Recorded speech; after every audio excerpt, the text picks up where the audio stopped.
Pneumonia जानलेवा हो सकता है, पर अच्छी बात यह है कि इसकी रोकथाम, बचाव और इलाज बहुत आसान है। निमोनिया से सबसे ज्यादा खतरा 5 साल से छोटे बच्चों को होता है, इसलिए सबसे पहले घर वालों का नजर रखना जरूरी है।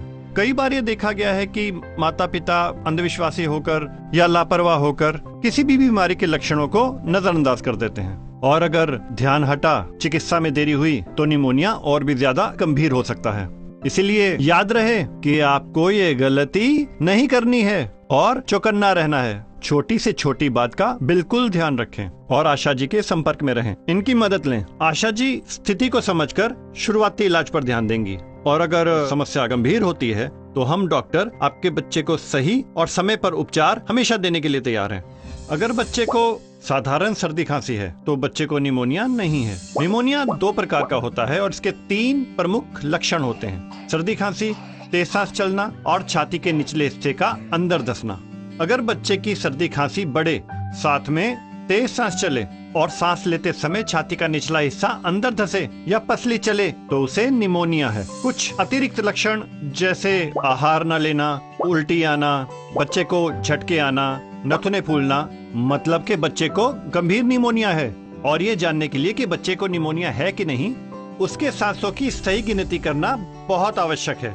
सांसों की गिनती के लिए हम घड़ी या फिर स्टॉपवॉच का इस्तेमाल कर सकते हैं। डॉक्टर साहब, कैसे जानेंगे कि सांसें तेज चल रही है? बच्चों में उम्र के हिसाब से तेज सांस की गति का मापदंड अलग अलग होता है। बच्चे के जन्म से लेके 2 माह की आयु तक अगर उसकी सांसों की गति 60 या 60 से ज्यादा प्रति मिनट है, या फिर 2 माह से लेकर 1 वर्ष तक के बच्चों के सांस की गति 50 या 50 से अधिक प्रति मिनट है, तो उसकी सांसें सामान्य से तेज चल रही हैं। और अगर बच्चे की उम्र 1 साल से 5 साल तक की हो और वो 40 या उससे अधिक सांसें प्रति मिनट ले रहा है, तो ये निमोनिया का संकेत है। यदि बच्चे की सांस की गति 70 या 70 से ज्यादा प्रति मिनट है, तो इसका मतलब बच्चे को गंभीर निमोनिया है। यदि बच्चे की सांस की गति सामान्य से तेज या सीमा रेखा पर है, तो न्यूनतम 2 बार सांसों की गति की जांच करें। सांसों की गिनती करते समय कुछ विशेष बातों का ध्यान रखें। सांस की गिनती करते समय बच्चा शांत हो, बच्चे के कपड़े ऊपर करके सांस लेने और छोड़ने की गति को 1 मिनट तक नापें। सांसों की गिनती करने के लिए घड़ी या स्टॉपवॉच को बच्चे की छाती या पेट के पास रखें। पर डॉक्टर साहब, ये बीमारी होती कैसे है, ये भी तो पता चले जरा।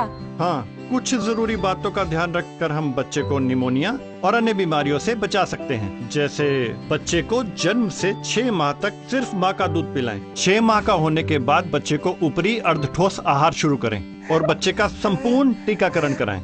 9 माह का होने के बाद बच्चे को हर 6 महीने में 1 बार विटामिन ए का घोल पिलाएं। गंदे हाथों से बहुत सी बीमारियां फैलती हैं, जिनमें से एक निमोनिया भी है। तो इसके लिए खाना पकाने और बच्चे को खाना खिलाने से पहले और शौचालय के इस्तेमाल के बाद हाथ को साबुन से और साफ पानी से हमेशा धोएं। अगर आप ऐसा करेंगे तो कोई भी कीटाणु बच्चे के शरीर में नहीं घुस पाएंगे।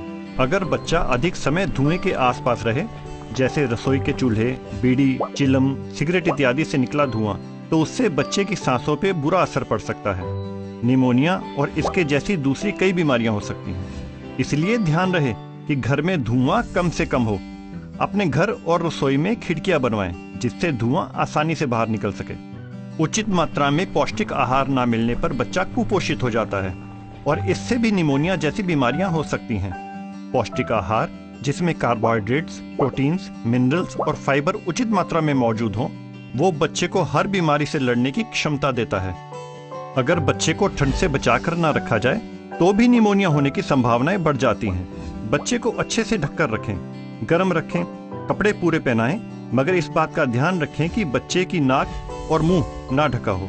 मैं अपने सभी डॉक्टर भाइयों को बताना चाहूंगा कि हम अगर निमोनिया पर नजर रखें तो हम इसे जल्द ही क्लीन बोल्ड कर सकते हैं।